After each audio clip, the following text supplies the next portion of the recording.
desejar. Obrigado, Tainá.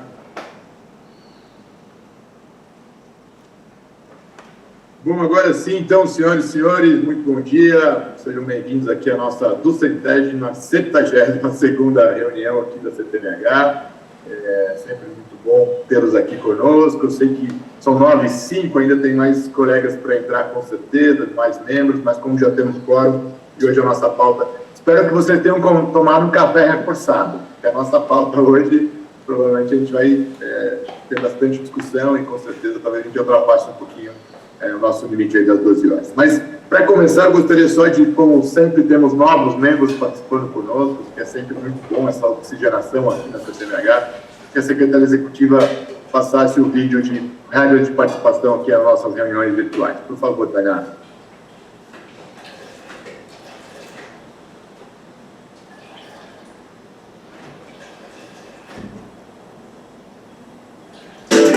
Estamos começando mais uma reunião. Utilize o chat para registrar sua presença, solicitar o uso da palavra ou fazer informes. Todas as mensagens ficarão registradas. Mantenha a câmera e o microfone desligados e só ative no momento em que a fala for cedida a você. Caso não queira sua imagem gravada, desative a sua câmera. E, para compartilhamento de tela, peça autorização aos moderadores. Agradecemos a colaboração e desejamos a todos uma boa reunião.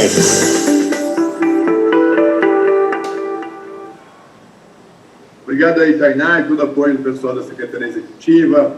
Então, mais uma vez que eles chegaram conosco, não esqueçam de registrar aí a presença no chat. Mas já nessa abertura, já que citamos o Secretário Executivo, temos aqui o prazer de ter conosco o Denis, Secretário Executivo dos Comitês PCJ, que vem nos prestigiar aqui hoje. Então, gostaria de passar a palavra inicialmente ao Denis, da nossa abertura. Por favor, Denis, obrigado aí pela presença. Obrigado, Alexandre. Mais uma vez, eu queria fazer um agradecimento aqui a toda a coordenação, tá? Mais uma vez ao Alexandre, ao Luiz Felipe, ao Tino, tá? Agradecimento aí, um agradecimento especial a todos os participantes aqui dessa reunião, tá? É importante eu quero fazer aqui aproveitar esse momento e fazer um informe que nós aqui nos comitês PCJ, no âmbito da Câmara Técnica de Planejamento, já estamos aqui providenciando a retomada do GT Estiagem, né? GT Estiagem é que é responsável por monitorar os mananciais dos comitês PCJ, propor ações aí coordenadas de cooperação, do uso racional de água, especialmente aí nesse período de escassez, né?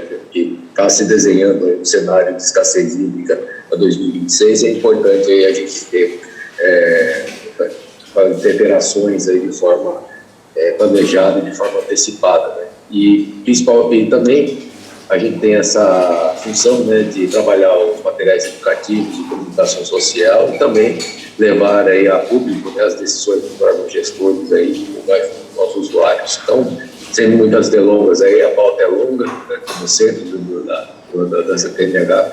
Devolvo a palavra a Alexandre, mais uma vez aí, reiterando um agradecimento a todos os participantes. Muito obrigado. Muito obrigado, Denis, aí pela presença, pelas palavras. Espero que a CTMH está à disposição aí no GT Estiagem para fornecer informações, essa integração nesse momento, né?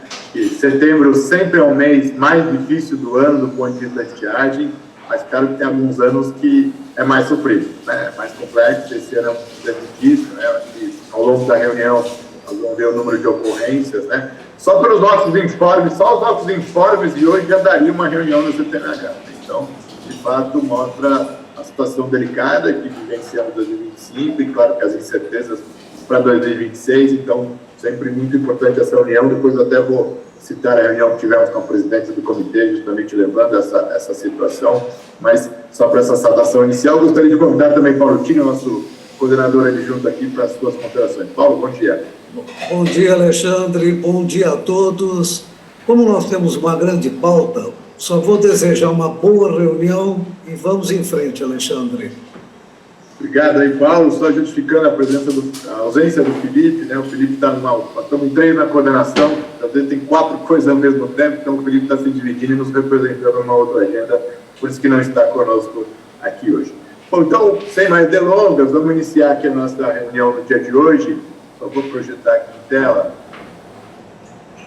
Só pedir para o pessoal da Secretaria Executiva confirmar. E também, como eu não vejo o chat aqui, fiquem à vontade para me interromper ou para solicitar a palavra. Lembra que esse espaço aqui é um espaço nosso e para justamente a gente conversar.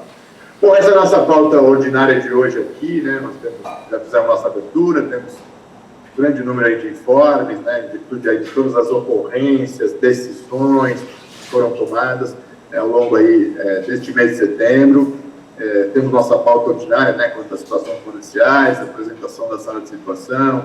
Espero aí que o pessoal do GT Previsão de Tempo, estou vendo aí o pessoal do CIMEPAR, Jorge Mercante, teve reunião ontem à tarde, inclusive, possa trazer um pouco aí de informações mais para a gente conseguir enxergar os cenários aí do verão 25, 26.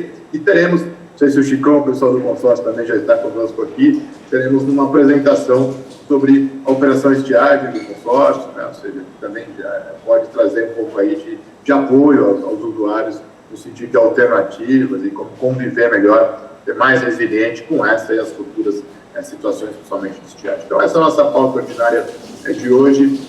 E, claro, caso algum membro tenha algum outro assunto, fique muito à vontade para nos outros assuntos podermos incluir aqui em nossa pauta.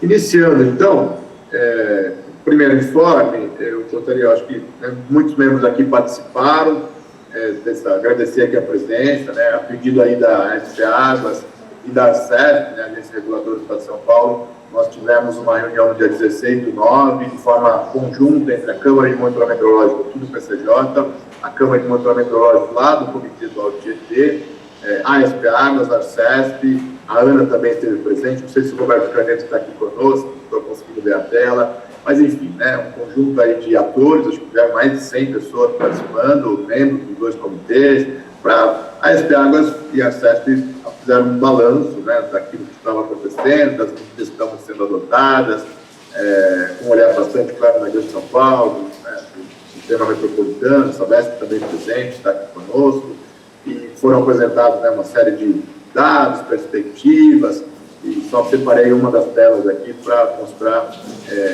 um dos cenários que a SP Águas está adotando, né, para olhar um pouco a criticidade.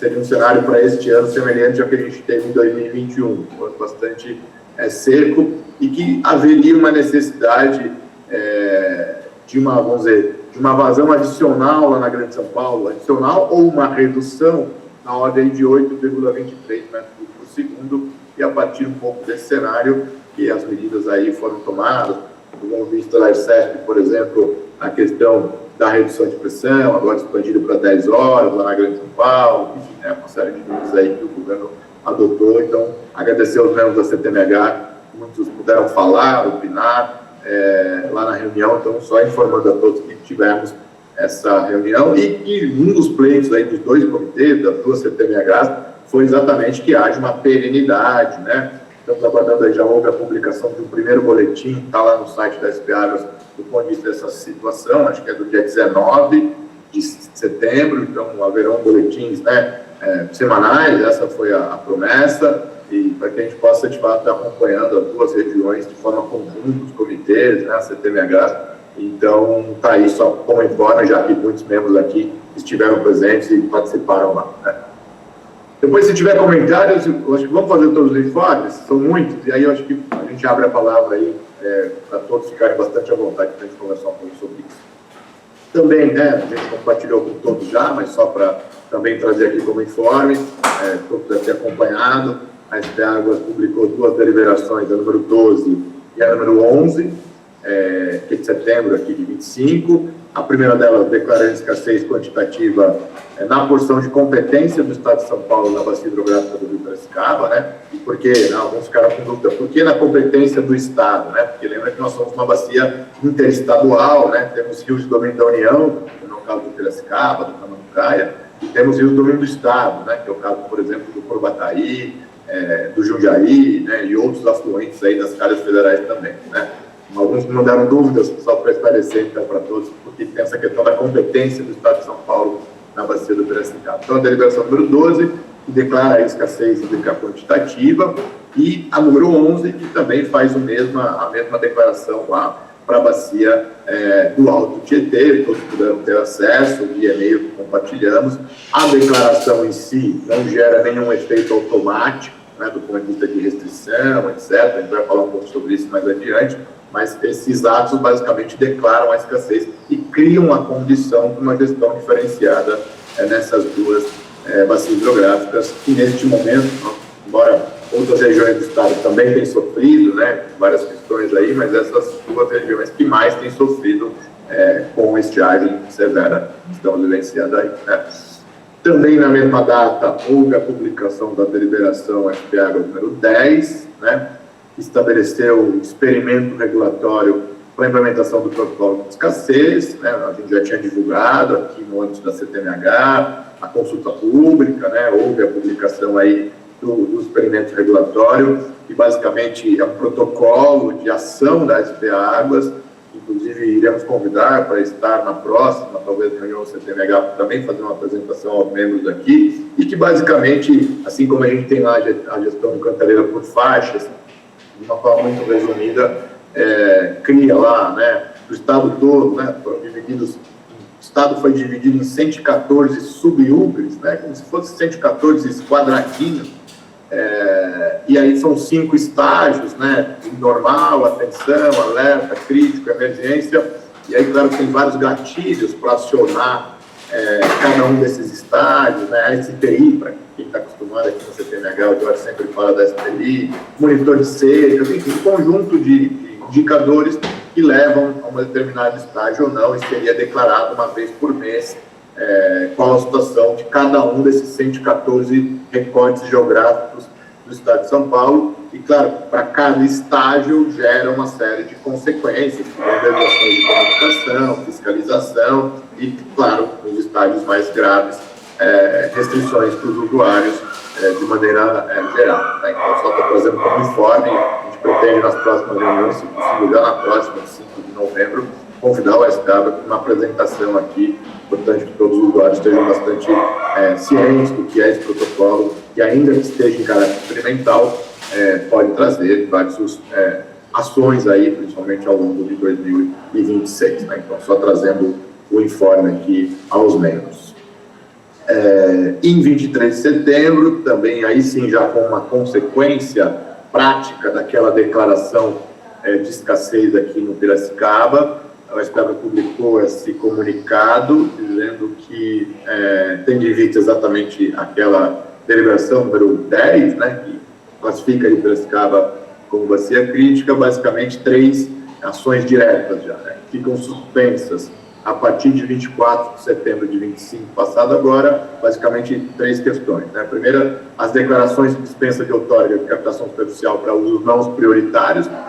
Prioritários, lembra que é abastecimento humano e dessedentação de animais, então os demais usos, declaração de dispensa, processos novos ou em andamento ficariam suspensos da emissão desses novos atos. Né? O pessoal da SP Águas depois fique à vontade aí para me complementar ou corrigir. Outorgas de captação superficial para usos não prioritários também ficariam suspensas. E o terceiro item, que é a outorga de captação subterrânea, poços realizados por poços escavados ou para poços tubulares com até 30 metros de profundidade, quando localizados a menos de 200 metros de corpos hídricos para usos não prioritários. Né? Para quem se recorda lá de 2014 e 2015, houve bastante semelhante a essa restrição, justamente que há uma conexão muito, né, ali entre o aquífero e o rio, do ponto de vista do fluxo de base, por isso que há um pouco essa restrição. Então, houve esse comunicado. Então, novas outorgas, novas dispensas estão suspensas aí, conforme as regras colocadas no comunicado, que eu não vou ler na íntegra. Né? Também tivemos, e vamos ver ao longo da reunião, né, um comunicado conjunto ANA e SP Águas, informando que o Cantareira entrou, né, desde ontem em faixa de restrição, agora no mês de outubro, né, lembrando sempre que a faixa ela é sempre dada, né, no último dia do mês anterior, para vigir a partir do mês posterior. Então entra aí na faixa 4, que basicamente traz um efeito prático de puxar teto de retirada para a Grande São Paulo para 23 metros cúbicos por segundo, mas sempre lembrando que os 23, o teto total de retirada é os 23 mais a transposição do Paraíba do Sul para o Atibainha, para respeitando o teto otorgado de 33, né? Isso está explicando nesse texto todo aí, que os colegas membros já receberam via e-mail. Então, também só compartilhando mais esse comunicado que recebemos aqui enquanto coordenação. O próximo, também depois, se os colegas da ANA estiverem por aí, fiquem muito à vontade. Também muitos devem ter acompanhado, a ANA e os órgãos estaduais, né? SP Águas, IGAN e INEA, lá no Rio, né? Aprova uma captação suplementar temporária para o Cantareira, né? Todos sabem que tem lá aquela transposição lá do Paraíba do Sul, do reservatório Jaguari, lá na margem da rodovia Dom Pedro, quando você está indo para o litoral, traz água para Atibainha, né? Então, há uma cota autorizada anualmente de 162 hectômetros, que dá uma média aí de 5,13, e em virtude da situação, né, nós temos observado aí que a Sabesp tem feito transposições na ordem de 7,5, para que se possa manter esse patamar até 31/12, né, até o final deste ano. Houve uma negociação para uma cota extra, né, ampliando a cota inicial lá do Paraíba de 162 para 186,7, algo como 24 hectômetros adicionais, e que, claro, equivale lá a mais ou menos 1% do volume útil do todo o sistema do Paraíba do Sul e algo como 3% do volume do reservatório Jaguari da Paraíba do Sul, o que significa essa cota adicional e que ajuda a reduzir, né, a velocidade de queda do sistema Cantareira, que, como a gente vai ver hoje, a transposição é maior do que a fluência natural, né? Então, essa obra é fundamental o funcionamento dela para que a gente não depressione de uma forma muito inclinada a curva do sistema Cantareira, né? Então, fica aí também a notícia que muitos devem ter acompanhado. Também tivemos, aí no dia 24, muitos membros que estiveram presentes, agradeço isso aqui em nome da coordenação, acompanharam online também, tivemos um evento muito interessante com a ARES, PCJ, né, a Agência Reguladora de Saneamento, assim como tivemos com a Arcesp lá no começo do mês, tivemos com a ARES, justamente para discutir essa integração entre a regulação de recursos hídricos e a regulação de saneamento, né, para apresentar o cenário hídrico aí do PCJ, mas também tivemos apresentações da região de Sorocaba, alguns representantes da bacia do Rio Mogi, né, porque a ARES não atua só no PCJ, regula muitos municípios em outras bacias hidrográficas, né, e tivemos também a apresentação da ASP Águas quanto a esse protocolo de escassez que eu me referi agora há pouco, então também só registrando aqui mais uma realização, a coordenação do CTMH participou e está online, está lá no YouTube, quem quiser rever, mas justamente para ajudar os municípios do ponto de vista de como organizar racionamento, quais as regras de pressão, como eu comunico com os usuários, né? É fundamental que haja essa regulação do saneamento com regras muito claras aí, principalmente para aqueles que estão conectados na rede pública, né? Também tivemos, como eu me referi agora há pouco, né, o Denis citou, no dia 24 tivemos uma agenda com a presidência do comitê, com o presidente Elinho Zanato, prefeito de Piracicaba, justamente levando toda essa situação, mostrando aqui, né, os relatos dos membros da CTMH, a situação dos municípios, né? Então, só também registrando que tivemos, isso foi lá para as 8 horas da noite, né, Denis, essa foto aí. Então, veja que tivemos lá com o presidente justamente nesse sentido de alinhar, né, o que a gente tem escutado, que a gente tem feito aqui na CTMH com a presidência do comitê e, naturalmente, a gestão do Cantareira, dessa autonomia que o comitê precisa ter diante das regras operativas vigentes aí no sistema Cantareira. E já estou acabando, tivemos agora também, dia 30/9, aí um agradecimento especial ao consórcio PCJ, que, junto com a diretoria das Águas, organizou uma visita de alguns prefeitos, né, de algumas lideranças aqui da bacia, as obras lá da barragem de Pedreira. Essa já é uma boa notícia, né? Ou seja, aí algumas fotos. A barragem de Pedreira que fica ali no Rio Jaguari, vai ser muito importante para todos que estão jusante do Jaguari, até a Foz do Mineiro, naturalmente o Piracicaba, e também, claro, a barragem de Duas Pontes, que está lá em Amparo, no Rio Camanducaia. Então, essas duas obras são bastante importantes para a bacia do Jaguari, que em conjunto, né, o tal do SAR, PCJ, né, o Sistema Adutor Regional, que está em discussão aí com muitos municípios, também traria água aí para a bacia do Atibaia. Então, fizemos lá uma visita às obras, para quem se recorda, houve uma paralisação em virtude do cumprimento do contrato, as obras foram retomadas, estão aproximadamente com 50% de andamento, né? Duas Pontes um pouquinho mais adiantada, Pedreira um pouquinho menos, mas na ordem de 50% de andamento, com previsão, segundo o OSP Águas, de entrega no segundo semestre de 2026. Claro que ainda tem questões, né, depois da obra pronta, né, do ponto de vista civil, tem as questões documentais, regra operativa, licenciamento ambiental, e claro, precisa chover para encher, né. Há uma previsão, né, os estudos iniciais apontam mais ou menos uns 3 meses aí de enchimento, mas depende muito da chuva, de uma série de questões. Esse é um assunto para a gente conversar mais na sequência, né? Então só para relatar, fomos convidados e estivemos lá na visita às obras da barragem de Pedreira.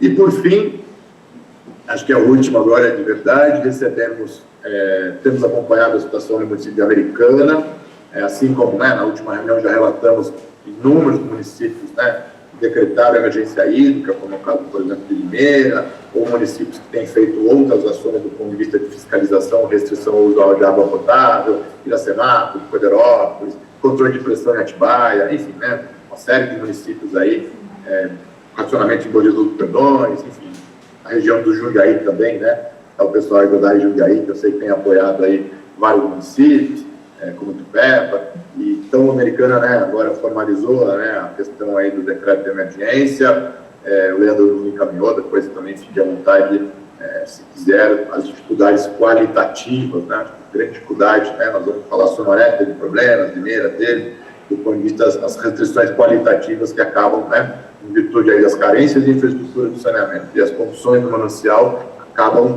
obrigando uma redução na captação, justamente para permitir manter a potabilidade, né? Então, a Americana nos encaminhou esse comunicado, recebemos também de Corubataí, que estava iniciando um racionamento. Então, veja, sejam aqueles 20 municípios que estão na calha do Cantareira, ou os outros 55, 54 municípios fora da calha do Cantareira, há uma situação, de certa forma, generalizada do ponto de vista de alguns lugares uma situação mais grave, outras mais preventivas, mas se percebe, né, uma situação bastante adversa nesse momento, ainda que tenhamos, né, registramos aquelas chuvas aí no dia 15 e que, de maneira geral, como estava muito tempo sem chover, gerou um revolvimento, gerou um carregamento de difusa, inclusive muitos tiveram que parar a captação em virtude daquelas chuvas lá da última segunda-feira, dia 15, né?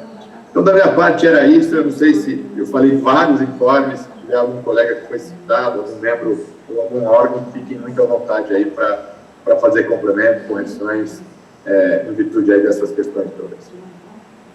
Temos algum inscrito? Sem nenhum inscrito aqui no chat, Alexandre. Sem nenhum inscrito. Então, vamos prosseguir. Só por a tela novamente aqui. Então, esses são os nossos informes. Na sequência, então, eu gostaria de passar os informes da Secretaria Executiva. Por favor. Se ele não conseguir remover, depois ele conseguir. Só um minutinho, vou projetar aqui.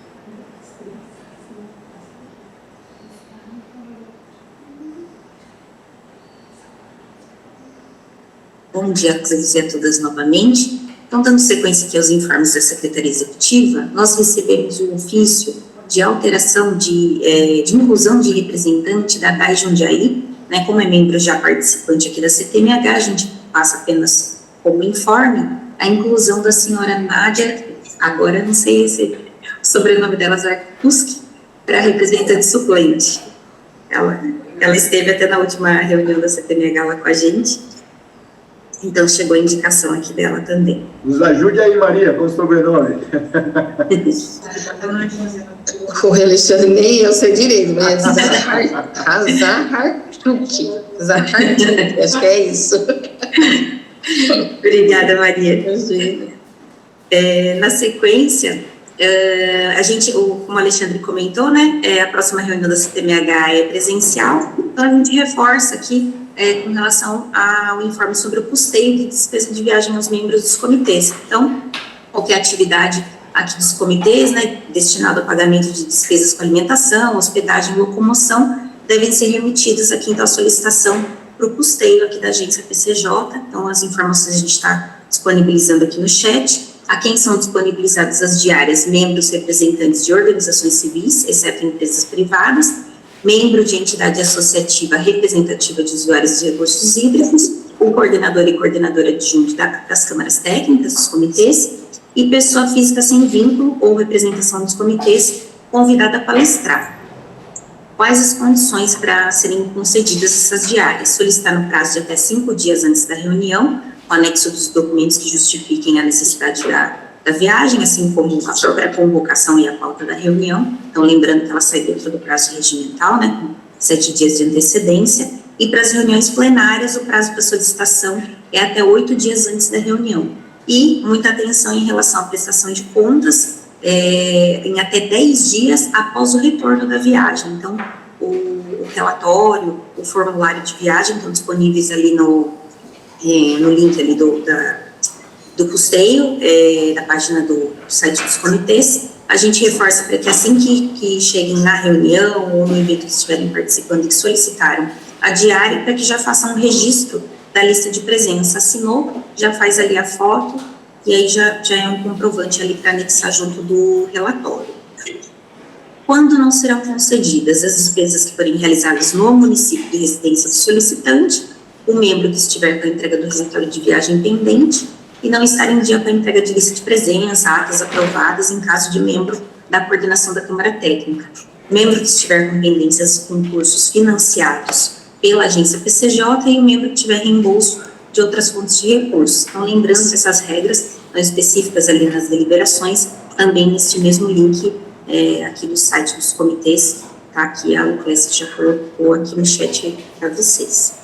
Próximos eventos dos comitês, 6º Seminário de Áreas Protegidas, organizado aqui pela Câmara Técnica de Conservação e Proteção dos Mananciais, no dia 17/10, das 8 às 16 horas, é um evento presencial, será realizado ali na Unicamp, em Campinas. Então, mais informações estão disponíveis também lá no site dos comitês, as divulgações também vão estar sendo realizadas pela assessoria de comunicação aqui da agência, nas redes da agência, e o link para inscrição nos eventos a gente também está disponibilizando aqui no chat. Próximo evento também é o Seminário de Saúde Ambiental, assegurando a jornada da água manancial ao consumidor, organizado pela CETESAN, também dia 29/10, às 8h30, é um evento presencial que será realizado no auditório da DAI Jundiaí, em Jundiaí. E o próximo evento, Encontro Água e Sensibilização, fortalecendo a rede de educação ambiental nas bacias PCJ, organizado pela CTEA, no dia 21/10, das 9 às 13 horas, na Secretaria de Cultura de Louveira, né, em Louveira. Então, também o link aqui para inscrição. Então, temos esses 3 eventos aqui organizados pelas câmaras técnicas aqui dos comitês. Então, são esses os informes, Alexandre, agradeço, retorno a palavra. Muito obrigado aí, Tainá, pelos esclarecimentos. Já vou dar um spoiler aqui, tem um 4º evento, que é uma elaboração conjunta entre a CTMH, a Câmara de Águas Subterrâneas e a Câmara Técnica de Uso da Água na Indústria, já que não acredita aí, mas organizada pela CTAS, será em novembro, meados de novembro, quanto à questão da inovação e a questão do monitoramento nas águas subterrâneas. Então, também, muito em breve, teremos a oportunidade aí de poder divulgar a mostra. Bom, nesse momento, então, temos a aprovação da nossa ata. Eu pediria para a Secretaria Executiva projetar a ata. Alexandre, o Chicão tem um informe atrasado para fazer, viu? Então, bom dia, Chicão. Informe atrasado nunca, informe na hora. Bom dia, fique à vontade. Acho que só está fechado seu microfone, Chicão, por favor. Está aberto, mas não saiu a voz dele. Alô, e agora? Agora voltou, por favor. Bom dia, Alexandre, bom dia a todos da CTMH. Ele é atrasado, você já mencionou sobre o assunto, é que nós do consórcio somos da família PCJ, somos dos comitês do PCJ e é o Parlamento das Águas.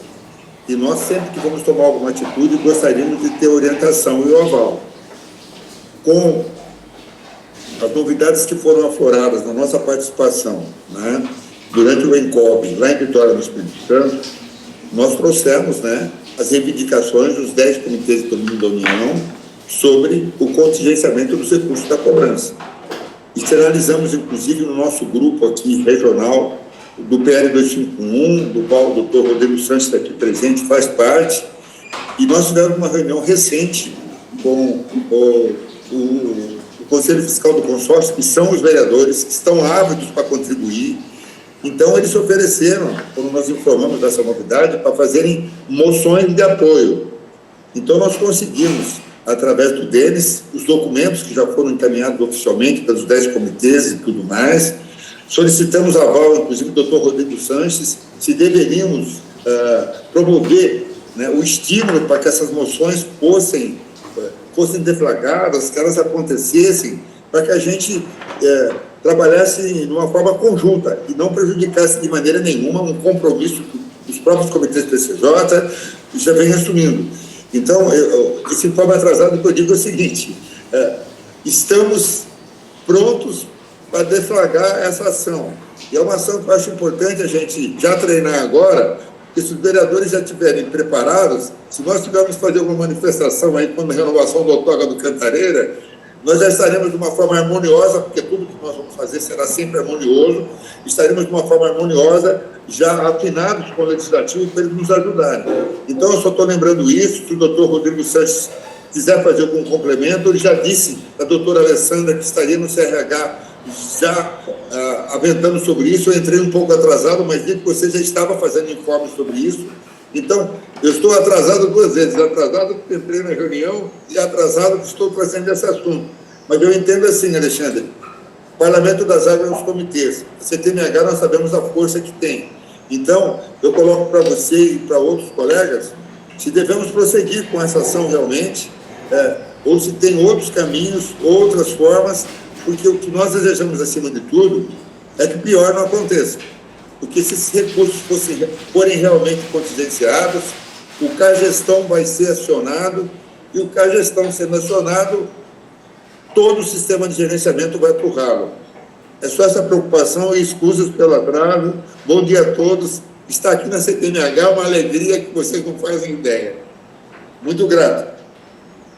Muito obrigado, Chicão. Alegria nossa, jamais atrasado, porque a casa nossa sempre muito à vontade, né? Só aproveitando esse tópico que o Chicão trouxe, para permitir, Chicão, só complementar, colocar todo mundo na mesma página, né? Não sei se todos têm acompanhado, as agências federais, de maneira geral, têm sofrido cortes orçamentários, né? E a ANA não é diferente, né?